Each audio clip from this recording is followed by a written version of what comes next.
Поздрав до сите слушатели на ЕСИ Радио, вие сте со емисијата Шах со Душан Доновски. Вториот од трите вкупно Гран При турнири започна во Белград и тој ќе трае од 1 до 14 март оваа година.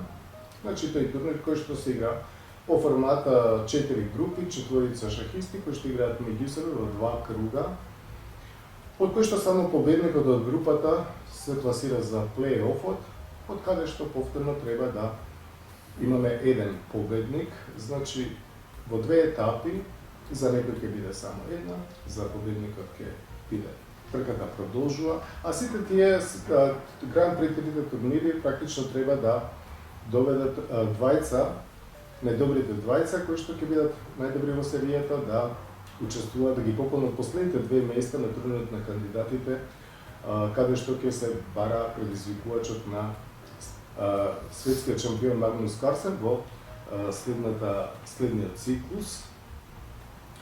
И по 4 одиграни кола во А групата имаме делба на место помеѓу рускиот велемајстор Дмитрий Андрейкин и американскиот велемајстор Сам Шанклад со по 2,5 поена 4 партии. Значи, тие ќе бидат практично меѓу нив главно ќе се води борбата, уште 2 кола има до крај. На трето место е францускиот велемајстор Етиен Бакро со 50% учинок, односно 2 поена, а последен зачудувачки е главниот фаворит практично во оваа група, рускиот велемајстор Александр Гришчук, кој што ги загуби првите 2 партии и е на дното на табелата со само 1 поен. Во втората група Аниш Гири прикажа убедлива најсилна игра, најдобра игра. Имаше прекрасни творечки остварувања, особено победата против рускиот шахист Никита Витјугов. Таа партија ќе ја погледаме на демонстрацијната табла, односно во одделот каде што ги презентираме партиите.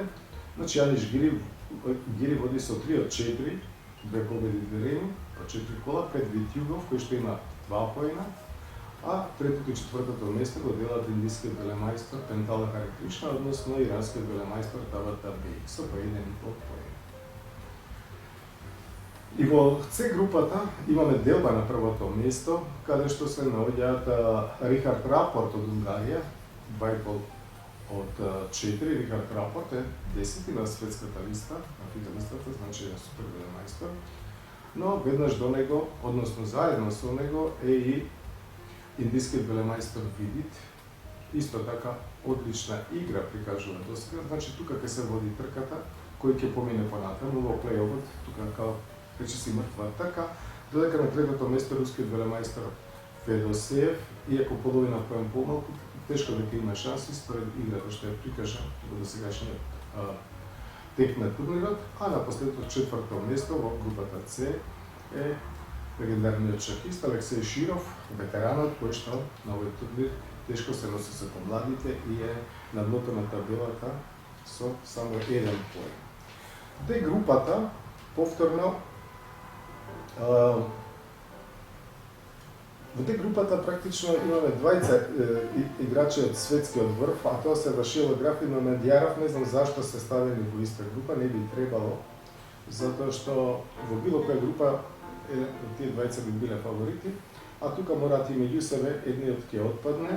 Во моментов више Вашило Граф, францускиот велемајстор, има половина поен предност пред Мамедјаров, значи Вашило Граф 2,5 поена, пред Шахер Мамедјаров од Азербејџан со за сега 50% учинок, 2 поена, колку што има и многу солидниот кинески велемајстор Ю, а на последното место е предке велемајсторот од Русија, кој што загуби во четвртото коло од Вашило Граф и е на дното со 1,5 поена. Остануваат уште 2 кола да се види каква ќе биде разбрската и кој ќе биде понатаму во плей-офот. На првиот турнир кој што се одржа минатиот месец, исто така во голема борба, до финале постигна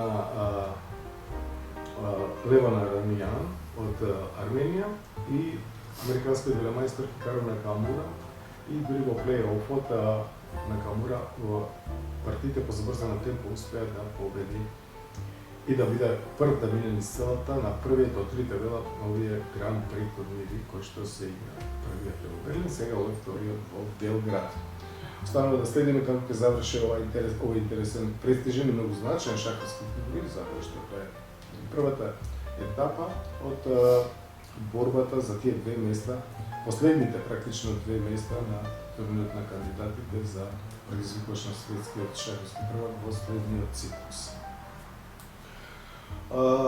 Ве запознав со настаните на турнирот, со резултатите по изминатите 4 кола во сите 4 групи.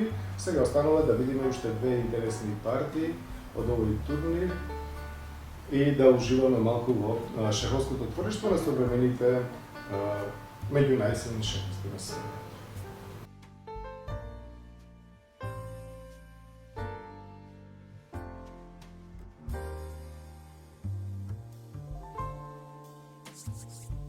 Првата партија која што ќе ја проанализираме на шаховската табла, тоа е партијата помеѓу Аниш Гири и рускиот велемајстор Никита Витјугов, играна во второто коло.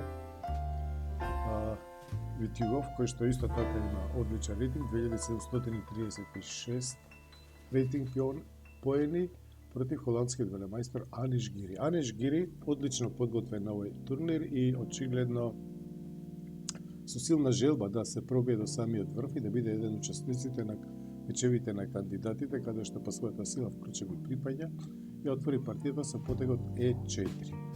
Следеше E5, коњ F3, коњ C6, ловец C4. Многу модерната денес италијанска партија е тема на оваа партија, односно отварањето е италијанска партија. Ловец C5, мала рокада, коњ F6, D3, D6, C3, H6, топ E1, мала рокада, коњ од B на D2. A5, тоа е современ потек, понатату. Значи, спречува B4, зафаќа простор на дамското крило и прави отстапница на својот црнополен ловец, затоа што една од главните идеи на белиот да се развијат D4 и развие сите фигури. H3, профилактика, ловец E6. Црниот го решава проблемот на отворањето и сега многу е интересен потек B3. B3 тоа е идеја од Ван Форест, исто така младиот холандски велемајстор, кој што прв водига овој потек, интересен потек, значи на овој начин сака да се спротистави на земањето на C4, може да појде без зема на C4, пешекот на B7 бил слаб и белиот би се заселил во центарот. Што да прави сега црниот? Тој решава дека откако го завршил целосно развојот, може да одигра D5. Следи E зема на D5, коњ зема на D5, сега коњ E4, го напаѓа ловецот и е подготвен тој коњ да го пренесе на G3. Ловец B6 и сега еден одличен, многу неочекуван потек.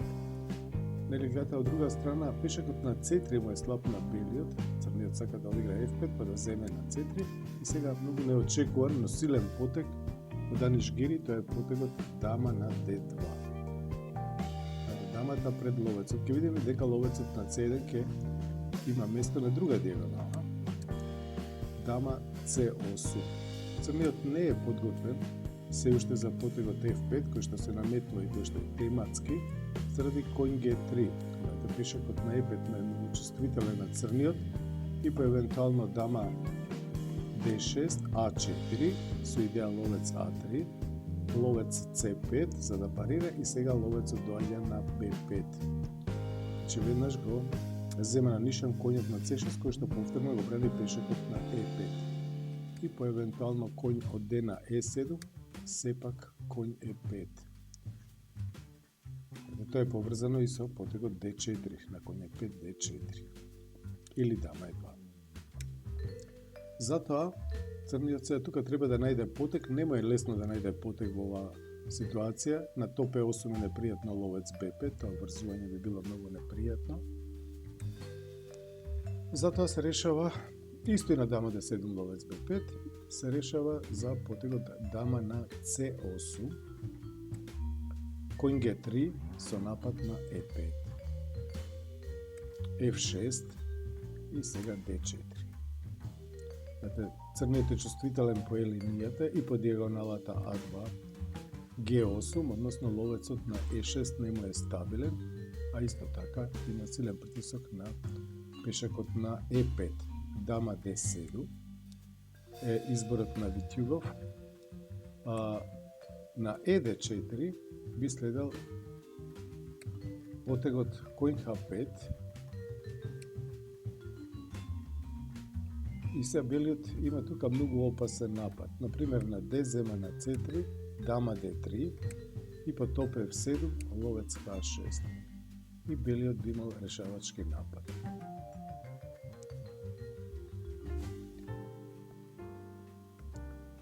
Дама d7 затоа и сега ловец a3 со темпо,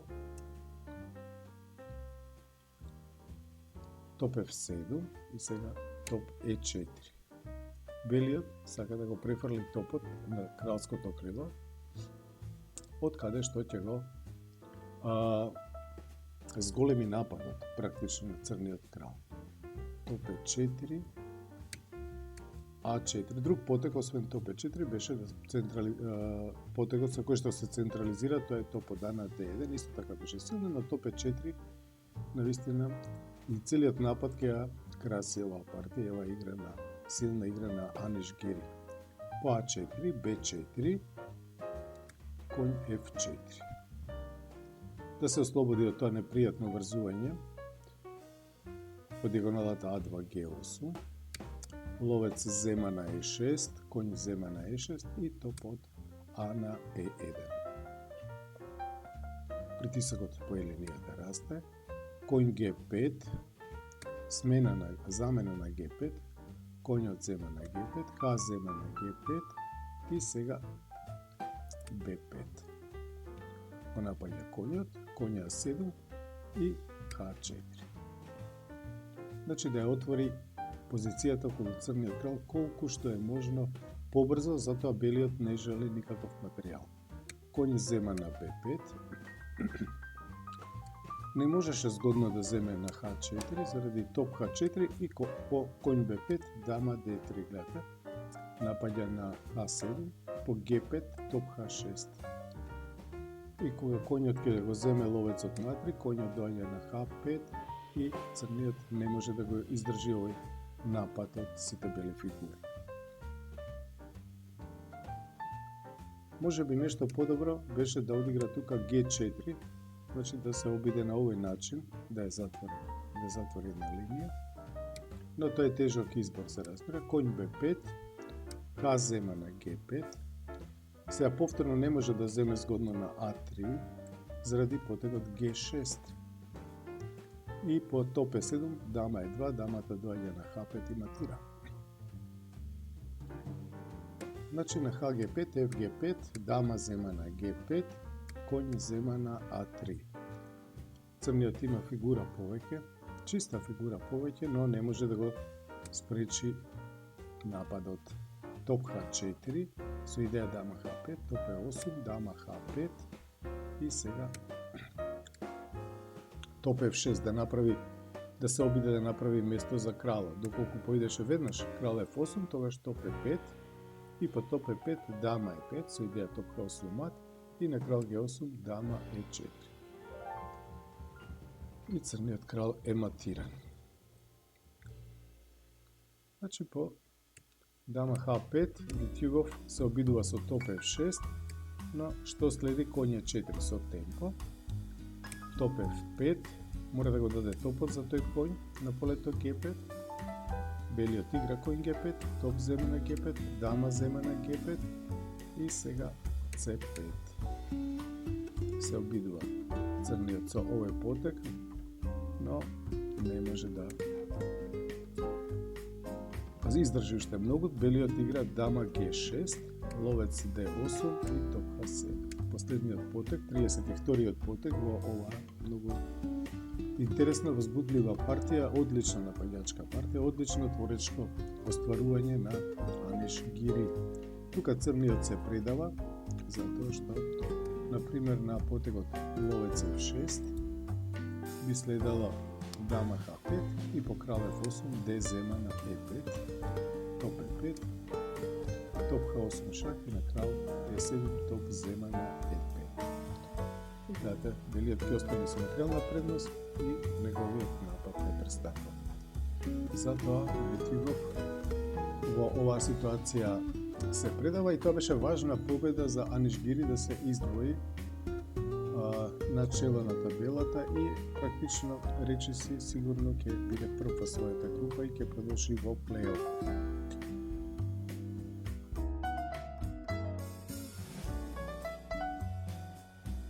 Втората партија, која што ќе погледаме сега, почитувани слушатели на ЕСИ Радио, тоа ќе биде партијата помеѓу Рихард Рапорт, унгарскиот велемајстор, против индискиот велемајстор Сантош Видит, кој што убедливо води до тој момент на табелата.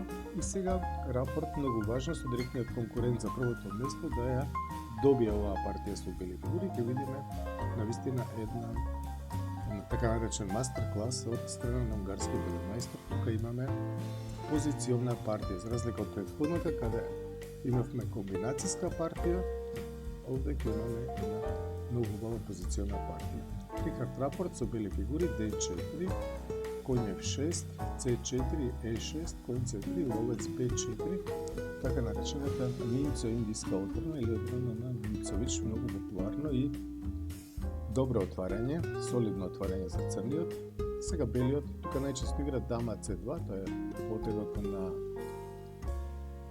четвртиот светски шампион Александар Алехин и многумина на ова место, Гари Каспаров, например, Анатолий Карпов, Крамник, многумина најчесто го играат потегот дама C2, но овој потег E3, потегот на Рубинштейн, е предмет на оваа партија. По мала рокада, ловец D3, Рубинштейн на тоа место играше конј G2 со идеја A3 да задржи ловечка двојка, но ловец D3 е исто така многу популарно продолжение на ова место и по потегот D5 не конј G2, ниту конј F3, што исто така многу често се игра, туку веднаш замена на D5, C зема на D5, E зема на D5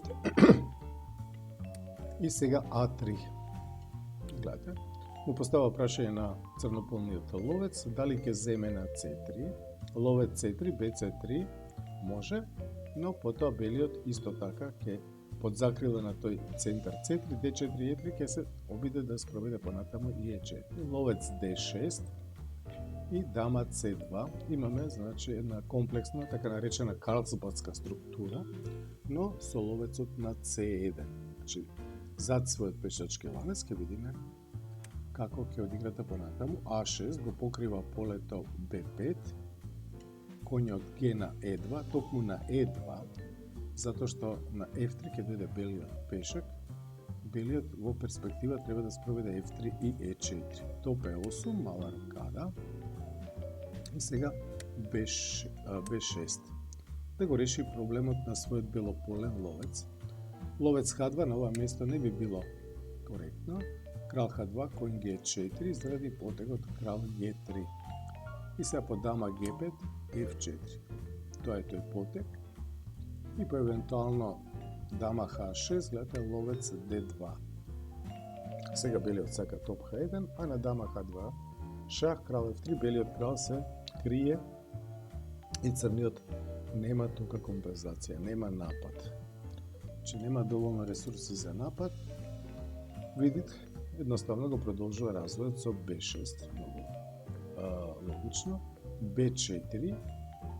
B4 се разбира дека зафаќа пространство на дамското крило и спречува C5. Тоа е контраиграта на црниот во перспектива, значи да го спречи или да го отежни максимално потегот C5. Од друга страна, нели, тој ловец на C1 можеби ќе најде место на таа диагонала A3 F8. По принцип, тој црнополен ловец белиот би сакал да го замени за најсилната црна фигура, тоа е ловецот на 6. По B4 конј BD7. Ловец B7 исто така е логично и возможно решение, но на тоа би следал потегот топ B1, насочен токму против потегот C5 и по евентуално дама E7, H3, конј BD7, B5. Уште еден типичен потег. A5, A4, топ од А на C8, дама B3. Конј F8, конј F4, топ од С на D8 и одличен потег топ А1. Така има играно Милов уште 2007 година со голема предност на белиот, затоа што ќе игра ловец А3 во следниот потег. Во нашата партија видите го игра продолжението конј од Б на D7, конј F4, напаѓа на D5, ловец F4, F4 позиционо, значи не е добро за црниот кој што ќе остане во тој случај без никаква контраигра. Ловец B7 и сега повторно тој потег топ B1 да спречиме C5, да се спречи C5. Сега има уште една идеја тука во карсбадската структура, ако црниот игра B5 со идеја конј B6 и конј C4. Ако стигне тоа, тогаш црниот ќе биде добар, но не стига заради потегот А4. Со напад на B5 и по евентуално C6, А5. Белиот тука ќе затвори и сега го нема тој маневар, а ловецот на B7 ќе има жална позиција на, значи практично ќе биде како пешак. Значи по топ B1 конј F8 бара место за своите фигури индискиот велемајстор, а белиот во овој миг го игра потегот F3. Типичен потег. Полека ќе видиме, но сигурно белиот понатаму ќе спроведе E4. Како тоа ќе се случи? Конј G6, нели, на ловец F4, F4, значи никогаш не е добро во овој тип позиции за црниот, затоа што тој нема упориште за своите коњи. Нема каде да игра со своите коњи, а полето E5 ќе биде трајно ослабено и белиот полека ќе има време да ги разместува своите фигури оптимално. Значи конј G6 и сега одличен потег. Конј од F на E2. Кога едната страна има повеќе пространство и повеќе можности за маневар, тогаш треба да се избегнуваат замените на фигурите. Дама E7, конј G3. Сега тој конј од F4 дојде на подобро поле, на полето G3, од каде што е подготвен да скокне на F5, на одличното и агресивно поле F5. Дама D7, пред да чека конј G5, но сепак конј F5, ловец F8 и крал H1, мајсторски потег. Гледате, белиот максимално прво ќе ги засили сите фигури и потоа ќе одигра E4. Да. Сега ако C5, црниот тогаш BC, D зема на C5 и на ловец C5 конја 4. И црниот би имал уште поголеми проблеми, затоа што му е слабо полето D4, слаб е по B линијата и белиот тука има исто така јасна предност.